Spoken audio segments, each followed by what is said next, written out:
मैं नास्तिक क्यों हूं? भगत सिंह एक नई समस्या उठ खड़ी हुई है। क्या मैं किसी अहंकार के कारण सर्वशक्तिमान, सर्वव्यापी तथा सर्वज्ञानी ईश्वर के अस्तित्व पर विश्वास नहीं करता हूं? मैंने कभी कल्पना भी न की थी कि मुझे इस समस्या का सामना करना पड़ेगा। लेकिन अपने दोस्तों से बातचीत के दौरान मुझे ऐसा महसूस हुआ कि मेरे कुछ दोस्त, यदि मित्रता का मेरा दावा गलत न हो, मेरे साथ अपने थोड़े से संपर्क में इस निष्कर्ष पर पहुंचने के लिए उत्सुक हैं कि मैं ईश्वर के अस्तित्व को नकार कर कुछ जरूरत से ज्यादा आगे जा रहा हूं, और मेरे घमंड ने कुछ हद तक मुझे इस अविश्वास के लिए उकसाया है। जी हाँ, ये एक गंभीर समस्या है। मैं ऐसी कोई शेखी नहीं बघारता कि मैं मानवीय कमजोरियों से बहुत ऊपर हूं। मैं एक मनुष्य हूं, और इससे अधिक कुछ नहीं। कोई भी इससे अधिक होने का दावा नहीं कर सकता। एक कमजोरी मेरे अंदर भी है। अहंकार मेरे स्वभाव का अंग है। अपने कॉमरेडों के बीच मुझे एक निरंकुश व्यक्ति कहा जाता था। यहां तक कि मेरे दोस्त श्री बी के दत्त भी मुझे कभी कभी ऐसा कहते थे। कई मौकों पर स्वेच्छाचारी कहकर मेरी निंदा भी की गई। कुछ दोस्तों को यह शिकायत है, और गंभीर रूप से है, कि मैं अनचाहे ही अपने विचार उन पर थोपता हूं और अपने प्रस्तावों को मनवा लेता हूं। यह बात कुछ हद तक सही है, इससे मैं इनकार नहीं करता। इसे अहंकार भी कहा जा सकता है। जहां तक अन्य प्रचलित मतों के मुकाबले हमारे अपने मत का सवाल है, मुझे निश्चय ही अपने मत पर गर्व है। लेकिन यह व्यक्तिगत नहीं है। ऐसा हो सकता है कि यह केवल अपने विश्वास के प्रति न्यायोचित गर्व हो, और इसको घमंड नहीं कहा जा सकता। घमंड, या सही शब्दों में अहंकार, वस्तुतः स्वयं के प्रति अनुचित गर्व है। तो फिर क्या यह अनुचित गर्व है जो मुझे नास्तिकता की ओर ले गया, अथवा इस विषय का खूब सावधानी के साथ अध्ययन करने और उस पर खूब विचार करने के बाद मैंने ईश्वर पर अविश्वास किया? यह वह प्रश्न है जिसके बारे में मैं यहां बात करना चाहता हूं। लेकिन पहले मैं यह साफ कर दूं कि आत्माभिमान और अहंकार दो अलग अलग बातें हैं। पहली बात तो मैं यह समझने में पूरी तरह से असमर्थ रहा हूं कि अनुचित गर्व या वृथाभिमान किस प्रकार किसी व्यक्ति के ईश्वर में विश्वास करने के रास्ते में रोड़ा बन सकता है। मैं वास्तव में किसी महान व्यक्ति की महानता को मान्यता न दूं। यह तभी हो सकता है जब मुझे भी थोड़ा ऐसा यश प्राप्त हो गया हो जिसके या तो मैं योग्य नहीं हूं, या मेरे अंदर वो गुण नहीं है जो कि इसके लिए आवश्यक अथवा अनिवार्य है। यहां तक तो समझ में आता है। लेकिन यह कैसे हो सकता है कि एक व्यक्ति जो ईश्वर में विश्वास रखता हो, सहसा अपने व्यक्तिगत अहंकार के कारण उसमें विश्वास करना बंद कर दे? दो ही रास्ते संभव है। या तो मनुष्य अपने को ईश्वर का प्रतिद्वंद्वी समझने लगे, या वह स्वयं को ही ईश्वर मानना शुरू कर दे। इन दोनों ही अवस्थाओं में वह सच्चा नास्तिक नहीं बन सकता। पहली अवस्था में वह अपने प्रतिद्वंद्वी के अस्तित्व को नकारता ही नहीं है। दूसरी अवस्था में भी वह एक ऐसी चेतना के अस्तित्व को मानता है जो पर्दे के पीछे से प्रकृति की सभी गतिविधियों का संचालन करती है। हमारे लिए इस बात का कोई महत्व नहीं कि वह अपने को ही परम आत्मा समझता है, या यह समझता है कि वह परम चेतना उससे परे कुछ और है। मूल बात तो मौजूद है। उसका विश्वास मौजूद है। वह किसी भी तरह एक नास्तिक नहीं है। तो मैं यह कहना चाहता था कि न तो मैं पहली श्रेणी में आता हूं, न दूसरी में। मैं तो उस सर्वशक्तिमान परम आत्मा के अस्तित्व से ही इनकार करता हूं। मैं इससे क्यों इनकार करता हूं, इसको बाद में देखेंगे। यहां तो मैं एक बात यह स्पष्ट कर देना चाहता हूं कि यह अहंकार नहीं है जिसने मुझे नास्तिकता के सिद्धांत को ग्रहण करने के लिए प्रेरित किया। न तो मैं एक प्रतिद्वंद्वी हूं, न ही एक अवतार, और न ही स्वयं परम आत्मा। एक बात निश्चित है, यह अहंकार नहीं है जो मुझे इस भांति सोचने की ओर ले गया। इस अभियोग को अस्वीकार करने के लिए आइए तथ्यों पर गौर करें। मेरे इन दोस्तों के अनुसार दिल्ली बम केस और लाहौर षड्यंत्र केस के दौरान मुझे जो अनावश्यक यश मिला, शायद उस कारण मैं वृथाभिमानी हो गया हूं। आइए देखें कि क्या ये पक्ष सही है। मेरा नास्तिकतावाद कोई अभी हाल की उत्पत्ति नहीं है। मैंने तो ईश्वर पर विश्वास करना तब छोड़ दिया था जब मैं एक अप्रसिद्ध नौजवान था जिसके अस्तित्व के बारे में मेरे उपरोक्त दोस्तों को कुछ पता भी न था। कम से कम एक कॉलेज का विद्यार्थी तो ऐसे किसी अनुचित अहंकार को नहीं पाल पोस सकता जो उसे नास्तिकता की ओर ले जाए। यद्यपि मैं कुछ अध्यापकों का चहेता था तथा कुछ अन्य को मैं अच्छा नहीं लगता था, पर मैं कभी भी बहुत मेहनती अथवा पढ़ाकू विद्यार्थी नहीं रहा। अहंकार जैसी भावना में फंसने का तो कोई मौका ही न मिल सका। मैं तो एक बहुत लज्जालू स्वभाव का लड़का था, जिसकी भविष्य के बारे में कुछ निराशावादी प्रकृति थी। और उन दिनों मैं पूर्ण नास्तिक नहीं था। मेरे बाबा, जिनके प्रभाव में मैं बड़ा हुआ, एक रूढ़िवादी आर्य समाजी हैं।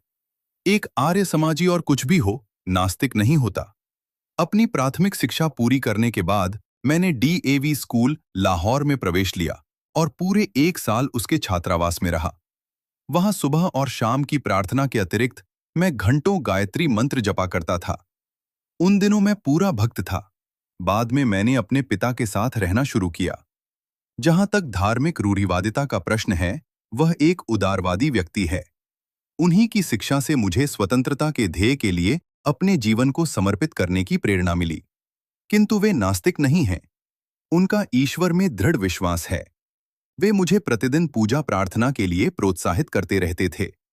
इस प्रकार से मेरा पालन पोषण हुआ। असहयोग आंदोलन के दिनों में मैंने राष्ट्रीय कॉलेज में प्रवेश लिया। यहां आकर ही मैंने सारी धार्मिक समस्याओं, यहां तक कि ईश्वर के बारे में उदारतापूर्वक सोचना, विचारना तथा उसकी आलोचना करना शुरू किया। पर अभी भी मैं पक्का आस्तिक था। उस समय तक मैंने अपने बिना काटे व सवारे हुए लंबे बालों को रखना शुरू कर दिया था।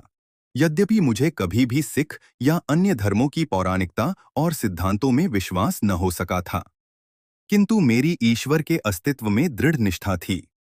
बाद में मैं क्रांतिकारी पार्टी से जुड़ा। वहां पर जिस पहले नेता से मेरा संपर्क हुआ, वे तो पक्का विश्वास न होते हुए भी ईश्वर के अस्तित्व को नकारने का साहस नहीं कर सकते थे।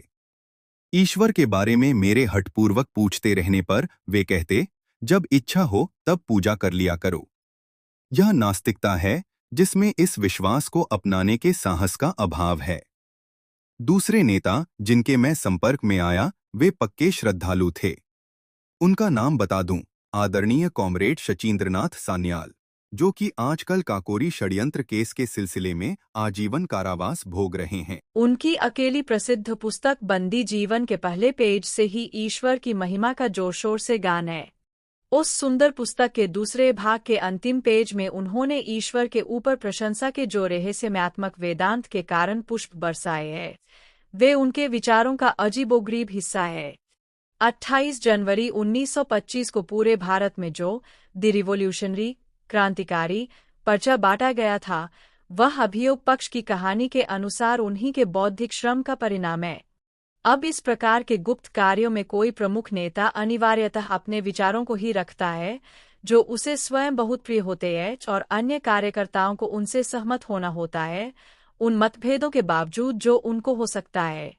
उस पर्चे में पूरा एक पैराग्राफ उस सर्वशक्तिमान तथा उसकी लीला एवं कार्यों की प्रशंसा से भरा पड़ा था। यह सब रहस्यवाद है। मैं जो कहना चाहता था वह यह है कि ईश्वर के प्रति अविश्वास का भाव क्रांतिकारी दल में भी प्रस्फुटित नहीं हुआ था। काकोरी के प्रसिद्ध सभी 4 शहीदों ने अपने अंतिम दिन भजन प्रार्थना में गुजारे थे। रामप्रसाद बिस्मिल एक रूढ़िवादी आर्य समाजी थे। समाजवाद तथा साम्यवाद के बहुत अध्ययन के बावजूद राजेंद्र लाहिरी उपनिषद एवं गीता के श्लोकों के उच्चारण की अपनी अभिलाषा को दबा न सके।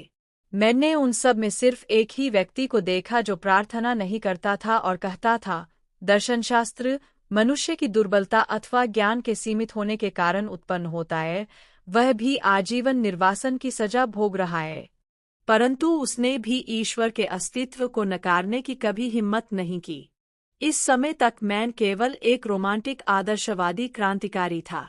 अब तक हम दूसरों का अनुसरण करते थे, अब अपने कंधों पर जिम्मेदारी उठाने का समय आया था। कुछ समय तक अवश्यंभावी प्रतिक्रिया के फलस्वरूप पार्टी का अस्तित्व ही असंभव सा दिखा। उत्साही कॉमरेडों नहीं नेताओं ने भी हमारा उपहास करना शुरू कर दिया। कुछ समय तक मुझे यह डर लगा कि एक दिन में भी कहीं अपने कार्यक्रम की व्यर्थता के बारे में आश्वस्त न हो जाओ। वह मेरे क्रांतिकारी जीवन का एक निर्णायक बिंदु था। अध्ययन की पुकार मेरे मन के गलियारों में गूंज रही था। विरोधियों द्वारा रखे गए तर्कों का सामना करने योग्य बनने के लिए अध्ययन करो। अपने मत के समर्थन में तर्क देने के लिए सक्षम होने के वास्ते पढ़ो। मैंने पढ़ना शुरू कर दिया। इससे मेरे पुराने विचार व विश्वास अद्भुत रूप से परिष्कृत हुए। हिंसात्मक तरीकों को अपनाने का रोमांस, जो कि हमारे पुराने साथियों में अत्यधिक व्याप्त था, की जगह गंभीर विचारों ने ले ली। अब रहस्यवाद और अंधविश्वास के लिए कोई स्थान नहीं रहा। यथार्थवाद हमारा आधार बना। हिंसा तभी न्यायोचित है जब किसी विकट आवश्यकता में उसका सहारा लिया जाए। अहिंसा सभी जन आंदोलनों का अनिवार्य सिद्धांत होना चाहिए। यह तो रही तरीकों की बात। सबसे आवश्यक बात उस आदर्श की स्पष्ट धारणा है जिसके लिए हमें लड़ना है। चूंकि उस समय कोई विशेष क्रांतिकारी कार्य नहीं हो रहा था, अतः मुझे विश्व क्रांति के अनेक आदर्शों के बारे में पढ़ने का खूब मौका मिला। मैंने अराजकतावादी नेता बाकुनिन को पढ़ा, कुछ साम्यवाद के पिता मार्क्स को, किंतु ज्यादातर लेनिन, त्रोत्स्की व अन्य लोगों को पढ़ा जो अपने देश में सफलतापूर्वक क्रांति लाए थे। वे सभी नास्तिक थे। बाकुनिन की पुस्तक ईश्वर और राज्य इस विषय पर, यद्यपि आंशिक रूप में, एक अच्छा अध्ययन है। बाद में मुझे निर्लम स्वामी द्वारा लिखी एक पुस्तक सहज ज्ञान मिली। इसमें केवल एक रहस्यवादी नास्तिकता थी। इस विषय के प्रति मेरा गहरा रुझान हो गया। 1926 के अंत तक मुझे इस बात का विश्वास हो गया कि एक सर्वशक्तिमान परमात्मा की बात, जिसने ब्रह्मांड का सृजन किया, दिग्दर्शन और संचालन किया, एक कोरी बकवास है। मैंने अपने इस अविश्वास को प्रदर्शित किया। मैंने इस विषय पर अपने दोस्तों से बहस की। मैं एक घोषित नास्तिक हो चुका था। किंतु इसका अर्थ क्या था, यह मैं आगे बतलाऊंगा। मई 1927 में मैं लाहौर में गिरफ्तार हुआ। यह गिरफ्तारी अकस्मात हुई थी। मुझे इसका जरा भी एहसास नहीं था कि पुलिस को मेरी तलाश है। अचानक एक बगीचे से गुजरते हुए मैंने पाया कि मैं पुलिस वालों से घिरा हुआ हूँ। मुझे स्वयं आश्चर्य हुआ कि मैं उस समय बहुत शांत रहा। न तो मुझे कोई सनसनी महसूस हुई, न ही जरा भी उत्तेजना का अनुभव हुआ। मुझे पुलिस हिरासत में ले लिया गया था। अगले दिन मुझे रेलवे पुलिस हवालात में ले जाया गया, जहां मुझे पूरा 1 महीना काटना पड़ा। पुलिस अफसरों से कई दिनों की बातचीत के बाद मुझे ऐसा लगा कि उन्हें मेरे काकोरी दल के साथ संबंधों के बारे में तथा क्रांतिकारी आंदोलन से संबंधित मेरी गतिविधियों के बारे में कुछ जानकारी है। उन्होंने मुझे बताया कि मैं लखनऊ में था जब वहां मुकदमा चल रहा था, कि मैंने उन्हें छुड़ाने की किसी योजना पर बात की थी, कि उनकी सहमति पाने के बाद हमने कुछ बम प्राप्त किए थे, कि 1926 में दशहरा के अवसर पर उन बमों में से एक परीक्षण के लिए भीड़ पर फेंका गया। उसके बाद मेरे भले के लिए उन्होंने मुझे बताया कि यदि मैं क्रांतिकारी दल की गतिविधियों पर प्रकाश डालने वाला एक वक्तव्य दे दूं तो मुझे गिरफ्तार नहीं किया जाएगा और इसके विपरीत मुझे अदालत में मुखबिर की तरह पेश किए बगैर रिहा कर दिया जाएगा और इनाम दिया जाएगा। मैं इस प्रस्ताव पर हंसा। यह सब बेकार की बात थी। हम लोगों की भांति विचार रखने वाले अपनी निर्दोष जनता पर बम नहीं फेंका करते। एक दिन सुबह CID के वरिष्ठ अधीक्षक श्री न्यूमन मेरे पास आए। लंबी चौड़ी सहानुभूतिपूर्ण बातों के बाद उन्होंने मुझे अपनी समझ में यह अत्यंत दुखद समाचार दिया कि यदि मैंने उनके द्वारा मांगा गया वक्तव्य नहीं दिया तो वे मुझ पर काकोरी केस से संबंधित विद्रोह छेड़ने के षड्यंत्र तथा दशहरा बम उपद्रव में क्रूर हत्याओं के लिए मुकदमा चलाने पर बाध्य होंगे। आगे उन्होंने मुझे यह भी बताया कि उनके पास मुझे सजा दिलाने व फांसी पर लटकवाने के लिए उचित प्रमाण मौजूद है। उन दिनों मुझे यह विश्वास था, यद्यपि मैं बिल्कुल निर्दोष था, कि पुलिस यदि चाहे तो ऐसा कर सकती है। उसी दिन से कुछ पुलिस अफसरों ने मुझे नियम से दोनों समय ईश्वर की स्तुति करने के लिए फुसलाना शुरू कर दिया। पर अब मैं एक नास्तिक था। मैं स्वयं के लिए यह बात तय करना चाहता था कि क्या शांति और आनंद के दिनों में ही मैं नास्तिक होने का दम भरता हूँ अथवा ऐसे कठिन समय में भी मैं उस सिद्धांतों पर अड़िग रह सकता हूँ। बहुत सोचने के बाद मैंने यह निश्चय किया कि किसी भी तरह ईश्वर पर विश्वास तथा प्रार्थना मैं नहीं कर सकता। नहीं, मैंने एक क्षण के लिए भी अरदास की। यही असली परीक्षण था और इसमें मैं सफल रहा। एक क्षण को भी अन्य बातों की कीमत पर अपनी गर्दन बचाने की मेरी इच्छा नहीं हुई। अब मैं पक्का नास्तिक था और तब से लगातार हूँ। इस परीक्षण पर खरा उतरना आसान काम न था। विश्वास कष्टों को हल्का कर देता है, यहाँ तक कि उन्हें सुखकर बना सकता है। उसके बिना मनुष्य को स्वयं अपने ऊपर निर्भर होना पड़ता है। तूफान और झंझावत के बीच अपने पांवों पर खड़ा रहना कोई बच्चों का खेल नहीं है। परीक्षा की इन घड़ियों में अहंकार यदि है तो भाप बनकर उड़ जाता है और मनुष्य आम विश्वास को ठुकराने का साहस नहीं कर पाता। पर यदि करता है तो उससे यह निष्कर्ष निकलता है कि उसके पास सिर्फ अहंकार नहीं वरन कोई अन्य शक्ति है। आज बिल्कुल वैसी ही स्थिति है। पहले ही अच्छी तरह पता है कि मुकदमे का क्या फैसला होगा। 1 सप्ताह में ही फैसला सुना दिया जाएगा। मैं अपना जीवन एक ध्येय के लिए कुर्बान करने जा रहा हूँ। इस विचार के अतिरिक्त और क्या सांत्वना हो सकती है। ईश्वर में विश्वास रखने वाला हिंदू पुनर्जन्म पर एक राजा होने की आशा कर सकता है। एक मुसलमान या ईसाई स्वर्ग में व्याप्त समृद्धि के आनंद की तथा अपने कष्टों और बलिदानों के लिए पुरस्कार की कल्पना कर सकता है। किंतु मैं किस बात की आशा करूं? मैं जानता हूं कि जिस क्षण रस्सी का फंदा मेरी गर्दन पर लगेगा और मेरे पैरों के नीचे से तख्ता हटेगा, वही पूर्ण विराम होगा, ही अंतिम क्षण होगा। मैं या संक्षेप में आध्यात्मिक शब्दावली की व्याख्या के अनुसार मेरी आत्मा सब वही समाप्त हो जाएगा। आगे कुछ भी नहीं रहेगा। एक छोटी सी जूझती हुई जिंदगी जिसकी कोई ऐसी गौरवशाली परिणति नहीं है, अपने में स्वयं एक पुरस्कार होगी यदि मुझमें उसे इस दृष्टि से देखने का साहस हो। यही सब कुछ है। बिना किसी स्वार्थ के यहाँ या यहाँ के बाद पुरस्कार की इच्छा के बिना मैंने अनासक्त भाव से अपने जीवन को स्वतंत्रता के ध्येय पर समर्पित कर दिया है, क्योंकि मैं और कुछ कर ही नहीं सकता था। जिस दिन हमें इस मनोवृत्ति के बहुत से पुरुष और महिलाएं मिल जाएंगे जो अपने जीवन को मनुष्य की सेवा तथा पीड़ित मानवता के उद्धार के अतिरिक्त और कहीं समर्पित कर ही नहीं सकते, उसी दिन मुक्ति के युग का शुभारंभ होगा। वे शोषकों, उत्पीड़कों और अत्याचारियों को चुनौती देने के लिए उत्प्रेरित होंगे, इसलिए नहीं कि उन्हें राजा बनना है या कोई अन्य पुरस्कार प्राप्त करना है, यहाँ या अगले जन्म में या मृत्युपरांत स्वर्ग में। उन्हें तो मानवता की गर्दन से दास वृत्ति का जुआ उतार फेंकने और मुक्ति एवं शांति स्थापित करने के लिए इस मार्ग को अपनाना होगा। क्या वे उस रास्ते पर चलेंगे जो उनके लिए खतरनाक किंतु उनकी महान आत्मा के लिए एकमात्र शानदार रास्ता है? क्या अपने महान ध्येय के प्रति उनके गर्व को अहंकार कहकर उसका गलत अर्थ लगाया जाएगा? कौन इस प्रकार के घृणित विशेषण लगाने का साहस करता है? मैं कहता हूँ कि ऐसा व्यक्ति या तो मूर्ख है या धूर्त। हमें चाहिए कि उसे क्षमा कर दें, क्योंकि वह उस हृदय में उद्वेलित उच्च विचारों, भावनाओं, आवेगों तथा उनकी गहराई को महसूस नहीं कर सकता। उसका हृदय एक मांस के टुकड़े की तरह मृत है।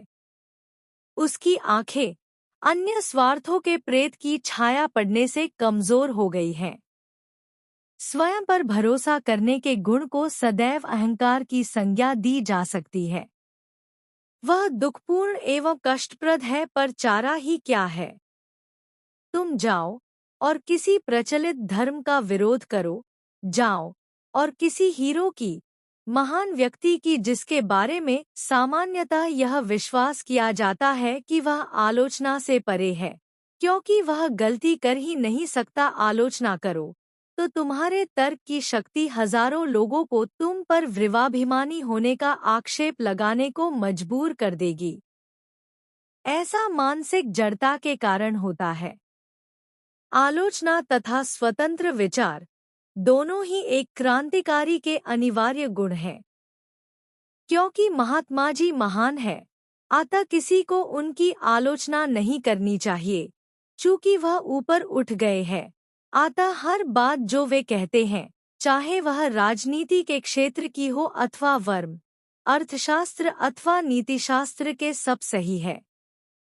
आप चाहे आश्वस्त हो अथवा नहीं, आपको कहना चाहिए, हाँ यही सच है। ऐसी मानसिकता विकास की ओर नहीं ले जा सकती। यह तो स्पष्ट रूप से प्रतिक्रियावादी है, क्योंकि हमारे पूर्वजों ने किसी परमात्मा, सर्वशक्तिमान ईश्वर के प्रति विश्वास बना लिया था। अतः किसी भी ऐसे व्यक्ति को जो उस विश्वास की सत्यता या उस परमात्मा के अस्तित्व ही को चुनौती दे, विवर्मी, विश्वासघाती कहा जाएगा।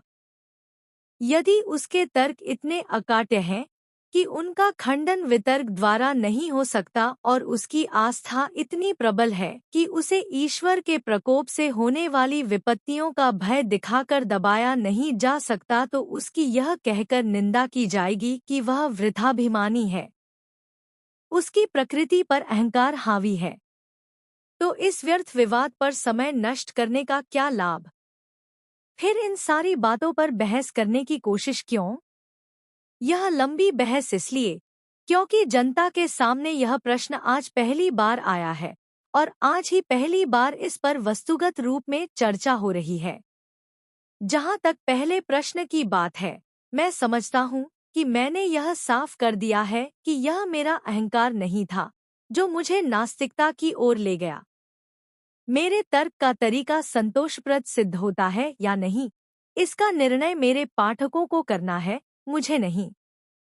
मैं जानता हूं कि वर्तमान परिस्थितियों में ईश्वर पर विश्वास ने मेरा जीवन आसान और मेरा बोझ हल्का कर दिया होता, और उस पर मेरे अविश्वास ने सारे वातावरण को अत्यंत शुष्क बना दिया है और परिस्थितियां एक कठोर रूप ले सकती हैं।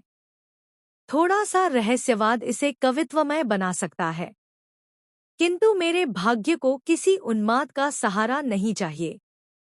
मैं यथार्थवादी हूँ। मैं अपनी अंतः प्रकृति पर विवेक की सहायता से विजय चाहता हूँ। इस ध्येय में मैं सदैव सफल नहीं हुआ हूँ। प्रयत्न तथा प्रयास करना मनुष्य का कर्तव्य है, सफलता तो संयोग तथा वातावरण पर निर्भर है। और दूसरा सवाल कि यदि यह अहंकार नहीं था, तो ईश्वर के अस्तित्व के बारे में प्राचीन तथा आज भी प्रचलित श्रद्धा पर अविश्वास का कोई कारण होना चाहिए। जी हाँ, मैं अब इस पर आता हूँ। कारण है, मेरे विचार से कोई भी मनुष्य जिसमें जरा सा भी विवेक शक्ति है, वह अपने वातावरण को तार्किक रूप से समझना चाहेगा। जहाँ सीधा प्रमाण नहीं होता, वहाँ दर्शन शास्त्र महत्वपूर्ण स्थान बना लेता है। जैसा कि मैंने पहले कहा था, मेरे कुछ क्रांतिकारी साथी कहा करते थे कि दर्शन शास्त्र मनुष्य की दुर्बलता का परिणाम है। जब हमारे पूर्वजों ने फुर्सत के समय विश्व के रहस्य को, इसके भूत, वर्तमान एवं भविष्य को, इसके क्यों और कहां से को समझने का प्रयास किया, तो सीधे प्रमाणों के भारी अभाव में हर व्यक्ति ने इन प्रश्नों को अपने अपने ढंग से हल किया। यही कारण है कि विभिन्न धार्मिक मतों के मूल तत्व में ही हमें इतना अंतर मिलता है, जो कभी कभी तो वैमनस्य तथा झगड़े का रूप ले लेता है।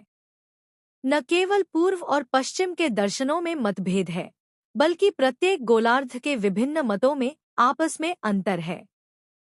एशियाई धर्मों में, इस्लाम तथा हिंदू धर्मों में जरा भी एकरूपता नहीं है।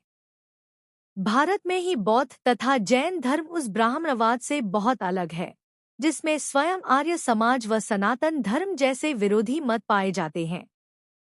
पुराने समय का एक अन्य स्वतंत्र विचारक चार्वाक है। उसने ईश्वर को पुराने समय में ही चुनौती दी थी। यह सभी मत एक दूसरे के मूलभूत प्रश्नों पर मतभेद रखते हैं और हर व्यक्ति अपने को सही समझता है। यही तो दुर्भाग्य की बात है। बजाय इसके कि हम पुराने विद्वानों एवं विचारकों के अनुभवों तथा विचारों को भविष्य में अज्ञानता के विरुद्ध लड़ाई का आधार बनाएं और इस रहस्यमय प्रश्न को हल करने की कोशिश करें, हम आलसियों की तरह, जो कि हम सिद्ध हो चुके हैं, विश्वास की उनके कथन में अविचल एवं संशयहीन विश्वास की चीख पुकार मचाते रहते हैं। इस प्रकार मानवता के विकास को जड़ बनाने के अपराधी हैं। प्रत्येक मनुष्य को, जो विकास के लिए खड़ा है, रूढ़िगत विश्वासों के हर पहलू की आलोचना तथा उन पर अविश्वास करना होगा और उनको चुनौती देनी होगी। प्रत्येक प्रचलित मत की हर बात को हर कोने से तर्क की कसौटी पर कसना होगा। यदि काफी तर्क के बाद भी वह किसी सिद्धांत या दर्शन के प्रति प्रेरित होता है, तो उसके विश्वास का स्वागत है। उसका तर्क असत्य, भ्रमित या छलावा और कभी-कभी मिथ्या हो सकता है, लेकिन उसको सुधारा जा सकता है क्योंकि विवेक उसके जीवन का दिशा सूचक है। लेकिन निरा विश्वास और अंधविश्वास खतरनाक है। यह मस्तिष्क को मूढ़ और मनुष्य को प्रतिक्रियावादी बना देता है। जो मनुष्य यथार्थवादी होने का दावा करता है, उसे समस्त प्राचीन विश्वासों को चुनौती देनी होगी। यदि वे तर्क का प्रहार न सह सके तो टुकड़े टुकड़े होकर गिर पड़ेंगे। तब उस व्यक्ति का पहला काम होगा तमाम पुराने विश्वासों को धराशायी करके नए दर्शन की स्थापना के लिए जगह साफ करना। यह तो नकारात्मक पक्ष हुआ। इसके बाद सही कार्य शुरू होगा, जिसमें पुनर्निर्माण के लिए पुराने विश्वासों की कुछ बातों का प्रयोग किया जा सकता है। जहाँ तक मेरा संबंध है, मैं शुरू से ही मानता हूँ कि इस दिशा में मैं अभी कोई विशेष अध्ययन नहीं कर पाया हूँ। एशियाई दर्शन को पढ़ने की मेरी बड़ी लालसा थी, पर ऐसा करने का मुझे कोई संयोग या अवसर नहीं मिला। लेकिन जहाँ तक इस विवाद के नकारात्मक पक्ष की बात है, मैं प्राचीन विश्वासों के ठोसपन पर प्रश्न उठाने के संबंध में आश्वस्त हूँ। मुझे पूरा विश्वास है कि एक चेतन परमात्मा का, जो कि प्रकृति की गति का दिग्दर्शन एवं संचालन करती है, कोई अस्तित्व नहीं है। हम प्रकृति में विश्वास करते हैं और समस्त प्रगति का ध्येय मनुष्य द्वारा अपनी सेवा के लिए प्रकृति पर विजय पाना है। इसको दिशा देने के लिए पीछे कोई चेतन शक्ति नहीं है। यही हमारा दर्शन है। जहाँ तक नकारात्मक पहलू की बात है, हम आस्तिकों से कुछ प्रश्न करना चाहते हैं। आए, यदि, जैसा कि आपका विश्वास है, एक सर्वशक्तिमान, सर्वव्यापक एवं सर्वज्ञानी ईश्वर है जिसने की पृथ्वी या विश्व की रचना की, तो कृपा करके मुझे यह बताएं कि उसने यह रचना क्यों की। कष्टों और आफतों से भरी इस दुनिया में असंख्य दुखों के शाश्वत और अनंत गठबंधनों से ग्रसित एक भी प्राणी पूरी तरह सुखी नहीं। कृपया यह न कहें कि यही उसका नियम है। यदि वह किसी नियम में बंधा है तो वह सर्वशक्तिमान नहीं। फिर तो वह भी हमारी ही तरह गुलाम है। कृपा करके यह भी न कहें कि यह उसका शगल है। नीरो ने सिर्फ एक रोम जलाकर राख किया था। उसने चंद लोगों की हत्या की थी। उसने तो बहुत थोड़ा दुख पैदा किया अपने शौक और मनोरंजन के लिए। और उसका इतिहास में क्या स्थान है? उसे इतिहासकार किस नाम से बुलाते हैं? सभी विषैले विशेषण उस पर बरसाए जाते हैं।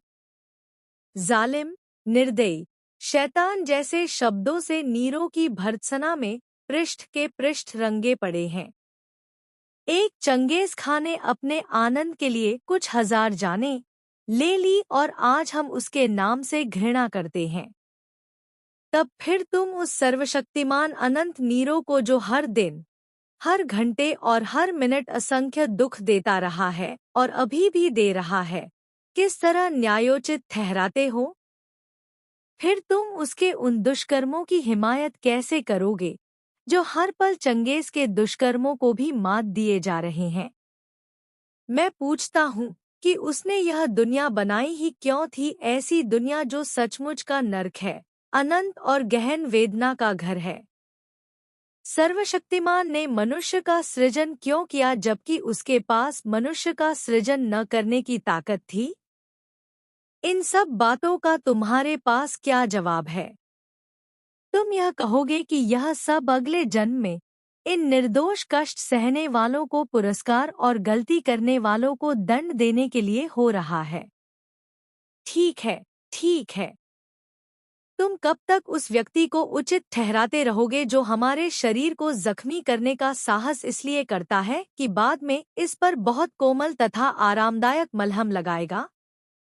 ग्लैडिएटर संस्था के व्यवस्थापकों तथा सहायकों का यह काम कहाँ तक उचित था कि एक भूखे खूंखार शेर के सामने मनुष्य को फेंक दो कि यदि वह उस जंगली जानवर से बचकर अपनी जान बचा लेता है तो उसकी खूब देखभाल की जाएगी? इसलिए मैं पूछता हूँ, उस परम चेतन और सर्वोच्च सत्ता ने इस विश्व और उसमें मनुष्यों का सृजन क्यों किया? आनंद लूटने के लिए? तब उसमें और नीरों में क्या फर्क है? मुसलमानों और ईसाइयों, हिंदू दर्शन के पास अभी और भी तर्क हो सकते हैं। मैं पूछता हूँ कि तुम्हारे पास ऊपर पूछे गए प्रश्नों का क्या उत्तर है? तुम तो पूर्व जन्म में विश्वास नहीं करते। तुम तो हिंदुओं की तरह यह तर्क पेश नहीं कर सकते कि प्रत्यक्षतः निर्दोष व्यक्तियों के कष्ट उनके पूर्व जन्मों के कुकर्मों का फल है। मैं तुमसे पूछता हूँ कि उस सर्वशक्तिशाली ने विश्व की उत्पत्ति के लिए 6 दिन मेहनत क्यों की और यह क्यों कहा था कि सब ठीक है? उसे आज ही बुलाओ, उसे पिछला इतिहास दिखा, उसे मौजूदा परिस्थितियों का अध्ययन करने दो। फिर हम देखेंगे कि क्या वह आज भी यह कहने का साहस करता है सब ठीक है। कारावास की काल कोठरियों से लेकर झोपड़ियों और बस्तियों में भूख से तड़पते लाखों लाख इंसानों के समुदाय से लेकर उन शोषित मजदूरों से लेकर जो पूंजीवादी पिशाच द्वारा खून चूसने की क्रिया को धैर्यपूर्वक या कहना चाहिए निरुत्साहित होकर देख रहे हैं और उस मानवशक्ति की बर्बादी देख रहे हैं जिसे देखकर कोई भी व्यक्ति जिसे तनिक भी सहज ज्ञान है भय से सिहर उठेगा और अधिक उत्पादन को जरूरतमंद लोगों में बांटने के बजाय समुद्र में फेंक देने को बेहतर समझने से लेकर राजाओं के उन महलों तक जिनकी नींव मानव की हड्डियों पर पड़ी है, उसको यह सब देखने दो और फिर कहे सब कुछ ठीक है। क्यों और किस लिए? यही मेरा प्रश्न है। तुम चुप हो। ठीक है, तो मैं अपनी बात आगे बढ़ाता हूँ। और तुम हिंदुओं, तुम कहते हो कि आज जो लोग कष्ट भोग रहे हैं ये पूर्वजन्म के पापी हैं। ठीक है। तुम कहते हो आज के उत्पीड़क पिछले जन्मों में साधु पुरुष थे, अतः वे सत्ता का आनंद लूट रहे हैं। मुझे यह मानना पड़ता है कि आपके पूर्वज बहुत चालाक व्यक्ति थे। उन्होंने ऐसे सिद्धांत गढ़े जिनमें तर्क और अविश्वास के सभी प्रयासों को विफल करने की काफी ताकत है। लेकिन हमें यह विश्लेषण करना है कि ये बातें कहाँ तक टिकती हैं। न्यायशास्त्र के सर्वाधिक प्रसिद्ध विद्वानों के अनुसार दंड को अपराधी पर पड़ने वाले असर के आधार पर केवल 3-4 कारणों से उचित ठहराया जा सकता है। वे हैं प्रतिकार, भय तथा सुधार। आज सभी प्रगतिशील विचारकों द्वारा प्रतिकार के सिद्धांत की निंदा की जाती है। भयभीत करने के सिद्धांत का भी अंत वही है। केवल सुधार करने का सिद्धांत ही आवश्यक है और मानवता की प्रगति का अटूट अंग है। इसका उद्देश्य अपराधी को एक अत्यंत योग्य तथा शांतिप्रिय नागरिक के रूप में समाज को लौटाना है। लेकिन यदि हम यह बात मान भी ले कि कुछ मनुष्यों ने पूर्व जन्म में पाप किए हैं, तो ईश्वर द्वारा उन्हें दिए गए दंड की प्रकृति क्या है? तुम कहते हो कि वह उन्हें गाय, बिल्ली, पेड़, जड़ी बूटी या जानवर बनाकर पैदा करता है। तुम ऐसे 84 लाख दंडों को गिनाते हो। मैं पूछता हूँ कि मनुष्य पर सुधारक के रूप में इनका क्या असर है? तुम ऐसे कितने व्यक्तियों से मिले हो जो यह कहते हैं कि वे किसी पाप के कारण पूर्वजन्म में गधा के रूप में पैदा हुए थे? एक भी नहीं। अपने पुराणों से उदाहरण मत दो। मेरे पास तुम्हारी पौराणिक कथाओं के लिए कोई स्थान नहीं है। और फिर क्या तुम्हें पता है कि दुनिया में सबसे बड़ा पाप गरीब होना है? गरीबी एक अभिशाप है, वह एक दंड है। मैं पूछता हूँ कि अपराध विज्ञान, न्यायशास्त्र या विधिशास्त्र के एक ऐसे विद्वान की आप कहाँ तक प्रशंसा करेंगे जो किसी ऐसी दंड प्रक्रिया की व्यवस्था करे जो कि अनिवार्यतः मनुष्य को और अधिक अपराध करने को बाध्य करे? क्या तुम्हारे ईश्वर ने यह नहीं सोचा था? या उसको भी ये सारी बातें मानवता द्वारा अकथनीय कष्टों के झेलने की कीमत पर अनुभव से सीखनी थी? तुम क्या सोचते हो? किसी गरीब तथा अनपढ़ परिवार जैसे एक चमार या मेहतर के यहाँ पैदा होने पर इंसान का भाग्य क्या होगा? चूंकि वह गरीब है, इसलिए पढ़ाई नहीं कर सकता। वह अपने उन साथियों से तिरस्कृत और त्यक्त रहता है जो ऊंची जाति में पैदा होने की वजह से अपने को उससे ऊंचा समझते हैं। उसका अज्ञान, उसकी गरीबी तथा उससे किया गया व्यवहार उसके हृदय को समाज के प्रति निष्ठुर बना देते हैं। मान लो यदि वह कोई पाप करता है तो उसका फल कौन भोगेगा? ईश्वर, वह स्वयं या समाज के मनीषी? और उन लोगों के दंड के बारे में तुम क्या कहोगे जिन्हें दंभी और घमंडी ब्राह्मणों ने जानबूझकर अज्ञानी बनाए रखा तथा जिन्हें तुम्हारी ज्ञान की पवित्र पुस्तकों वेदों के कुछ वाक्य सुन लेने के कारण कान में पिघले शीशे की धारा को सहने की सजा भुगतनी पड़ती थी? यदि वे कोई अपराध करते हैं तो उसके लिए कौन जिम्मेदार होगा और उसका प्रहार कौन सहेगा? मेरे प्रिय दोस्तों, ये सारे सिद्धांत विशेषाधिकार युक्त लोगों के आविष्कार हैं। ये अपनी हथियाई हुई शक्ति, पूंजी तथा उच्चता को इन सिद्धांतों के आधार पर सही ठहराते हैं। जी हाँ, शायद वह अपटन सिंक्लेयर ही था जिसने किसी जगह लिखा था कि मनुष्य को बस आत्मा की अमरता में विश्वास दिला दो और उसके बाद उसका सारा धन व संपत्ति लूट लो, वह बगैर बड़बड़ाए इस कार्य में तुम्हारी सहायता करेगा। धर्म के उपदेशकों तथा सत्ता के स्वामियों के गठबंधन से ही जेल, फांसी घर, कोड़े और ये सिद्धांत उपजते हैं। मैं पूछता हूँ कि तुम्हारा सर्वशक्तिशाली ईश्वर हर व्यक्ति को उस समय क्यों नहीं रोकता है जब वह कोई पाप या अपराध कर रहा होता है? ये तो वह बहुत आसानी से कर सकता है। उसने क्यों नहीं लड़ाकू राजाओं को या उनके अंदर लड़ने के उन्माद को समाप्त किया और इस प्रकार विश्वयुद्ध द्वारा मानवता पर पड़ने वाली विपत्तियों से उसे क्यों नहीं बचाया? उसने अंग्रेजों के मस्तिष्क में भारत को मुक्त कर देने हेतु भावना क्यों नहीं पैदा की? वह क्यों नहीं पूंजीपतियों के हृदय में यह परोपकारी उत्साह भर देता कि वे उत्पादन के साधनों पर व्यक्तिगत संपत्ति का अपना अधिकार त्याग दें और इस प्रकार न केवल संपूर्ण श्रमिक समुदाय वरन समस्त मानव समाज को पूंजीवाद की बेड़ियों से मुक्त करें? आप समाजवाद की व्यावहारिकता पर तर्क करना चाहते हैं। मैं इसे आपके सर्वशक्तिमान पर छोड़ देता हूँ कि वह इसे लागू करे। जहाँ तक जनसामान्य की भलाई की बात है, लोग समाजवाद के गुणों को मानते हैं, पर वह इसके व्यावहारिक न होने का बहाना लेकर इसका विरोध करते हैं। चलो, आपका परमात्मा आए और वह हर चीज को सही तरीके से कर दे। अब घुमा फिराकर तर्क करने का प्रयास न करें, वह बेकार की बातें हैं। मैं आपको यह बता दूं कि अंग्रेजों की हुकूमत यहाँ इसलिए नहीं है कि ईश्वर चाहता है, बल्कि इसलिए कि उनके पास ताकत है और हम में उनका विरोध करने की हिम्मत नहीं। वे हमें अपने प्रभुत्व में ईश्वर की सहायता से नहीं रखे हुए हैं, बल्कि बंदूकों, राइफलों, बम और गोलियों, पुलिस और सेना के सहारे रखे हुए हैं।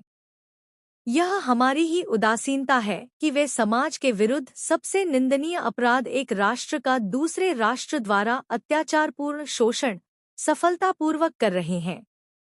कहाँ है ईश्वर? वह क्या कर रहा है? क्या वह मनुष्य जाति के इन कष्टों का मजा ले रहा है? वह नीरो है, चंगेज है, तो उसका नाश हो।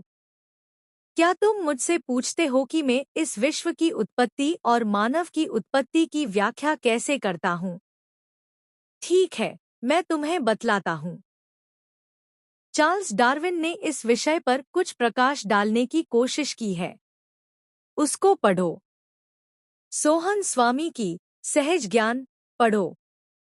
तुम्हें इस सवाल का कुछ सीमा तक उत्तर मिल जाएगा। यह विश्व सृष्टि एक प्राकृतिक घटना है। विभिन्न पदार्थों के निहारिका के आकार में आकस्मिक मिश्रण से पृथ्वी बनी। कब? इतिहास देखो। इसी प्रकार की घटना से जंतु पैदा हुए और एक लंबे दौर के बाद मानव। डार्विन की जीव की उत्पत्ति पढ़ो। और तदुपरांत सारा विकास मनुष्य द्वारा प्रकृति से लगातार संघर्ष और उस पर विजय पाने की चेष्टा से हुआ। यह इस घटना की संभवतः सबसे संक्षिप्त व्याख्या है। तुम्हारा दूसरा तर्क यह हो सकता है कि क्यों एक बच्चा अंधा या लंगड़ा पैदा होता है, यदि यह उसके पूर्वजन्म में किए कार्यों का फल नहीं है तो? जीव विज्ञानवेत्ताओं ने इस समस्या का वैज्ञानिक समाधान निकाला है।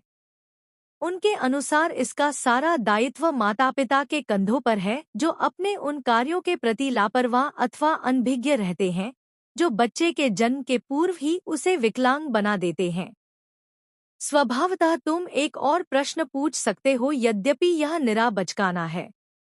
वह सवाल यह कि यदि ईश्वर कहीं नहीं है तो लोग उसमें विश्वास क्यों करने लगे? मेरा उत्तर संक्षिप्त तथा स्पष्ट होगा। जिस प्रकार लोग भूत प्रेतों तथा दुष्टात्माओं में विश्वास करने लगे, उसी प्रकार ईश्वर को मानने लगे। अंतर केवल इतना है कि ईश्वर में विश्वास विश्वव्यापी है और उसका दर्शन अत्यंत विकसित। कुछ उग्र परिवर्तनकारियों रेडिकल्स के विपरीत में इसकी उत्पत्ति का श्रेय उन शोषकों की प्रतिभा को नहीं देता जो परमात्मा के अस्तित्व का उपदेश देकर लोगों को अपने प्रभुत्व में रखना चाहते थे और उनसे अपनी विशिष्ट स्थिति का अधिकार एवं अनुमोदन चाहते थे। यद्यपि मूल बिंदु पर मेरा उनसे विरोध नहीं है कि सभी धर्म, संप्रदाय, पंथ और ऐसी अन्य संस्थाएं अंत में निर्दयी और शोषक संस्थाओं, व्यक्तियों तथा वर्गों की समर्थक हो जाती हैं। राजा के विरुद्ध विद्रोह हर धर्म में सदैव ही पाप रहा है। ईश्वर की उत्पत्ति के बारे में मेरा अपना विचार यह है कि मनुष्य ने अपनी सीमाओं, दुर्बलताओं व कमियों को समझने के बाद परीक्षा की घड़ियों का बहादुरी से सामना करने, स्वयं को उत्साहित करने, सभी खतरों को मर्दानगी के साथ झेलने तथा संपन्नता एवं ऐश्वर्य में उसके विस्फोट को बांधने के लिए ईश्वर के काल्पनिक अस्तित्व की रचना की। अपने व्यक्तिगत नियमों और अभिभावकीय उदारता से पूर्ण ईश्वर की बढ़ा-चढ़ाकर कल्पना एवं चित्रण किया गया। जब उसकी उग्रता तथा व्यक्तिगत नियमों की चर्चा होती है तो उसका उपयोग एक डराने वाले के रूप में किया जाता है, ताकि मनुष्य समाज के लिए एक खतरा न बन जाए। जब उसके अभिभावकीय गुणों की व्याख्या होती है तो उसका उपयोग एक पिता, माता, भाई, बहन, दोस्त तथा सहायक की तरह किया जाता है। इस प्रकार जब मनुष्य अपने सभी दोस्तों के विश्वासघात और उनके द्वारा त्याग देने से अत्यंत दुखी हो तो उसे इस विचार से सांत्वना मिल सकती है कि एक सच्चा दोस्त उसकी सहायता करने को है, उसे सहारा देगा, जो कि सर्वशक्तिमान है और कुछ भी कर सकता है। वास्तव में आदिम काल में यह समाज के लिए उपयोगी था। विपदा में पड़े मनुष्य के लिए ईश्वर की कल्पना सहायक होती है। समाज को इस ईश्वरीय विश्वास के विरुद्ध उसी तरह लड़ना होगा जैसे कि मूर्ति पूजा तथा धर्म संबंधी क्षुद्र विचारों के विरुद्ध लड़ना पड़ा था। इसी प्रकार मनुष्य जब अपने पैरों पर खड़ा होने का प्रयास करने लगे और यथार्थवादी बन जाए तो उसे ईश्वरीय श्रद्धा को एक ओर फेंक देना चाहिए और उन सभी कष्टों, परेशानियों का पौरुष के साथ सामना करना चाहिए जिसमें परिस्थितियां उसे पलट सकती हैं। मेरी स्थिति आज यही है। यह मेरा अहंकार नहीं है। मेरे दोस्तों, यह मेरे सोचने का ही तरीका है जिसने मुझे नास्तिक बनाया है। मैं नहीं जानता कि ईश्वर में विश्वास और रोजबरोज की प्रार्थना, जिसे मैं मनुष्य का सबसे अधिक स्वार्थी और गिरा हुआ काम मानता हूँ, मेरे लिए सहायक सिद्ध होगी या मेरी स्थिति को और चौपट कर देगी। मैंने उन नास्तिकों के बारे में पढ़ा है जिन्होंने सभी विपदाओं का बहादुरी से सामना किया, अतः मैं भी एक मर्द की तरह फांसी के फंदे की अंतिम घड़ी तक सिर ऊंचा किए खड़ा रहना चाहता हूँ। देखना है कि मैं इस पर कितना खरा उतर पाता हूँ। मेरे एक दोस्त ने मुझे प्रार्थना करने को कहा। जब मैंने उसे अपने नास्तिक होने की बात बतलाई तो उसने कहा, देख लेना, अपने अंतिम दिनों में तुम ईश्वर को मानने लगोगे। मैंने कहा, नहीं प्रिय महोदय, ऐसा नहीं होगा। ऐसा करना मेरे लिए अपमानजनक तथा पराजय की बात होगी। स्वार्थ के लिए मैं प्रार्थना नहीं करूंगा। पाठकों और दोस्तों, क्या यह अहंकार है? अगर है, तो मैं इसे स्वीकार करता हूँ।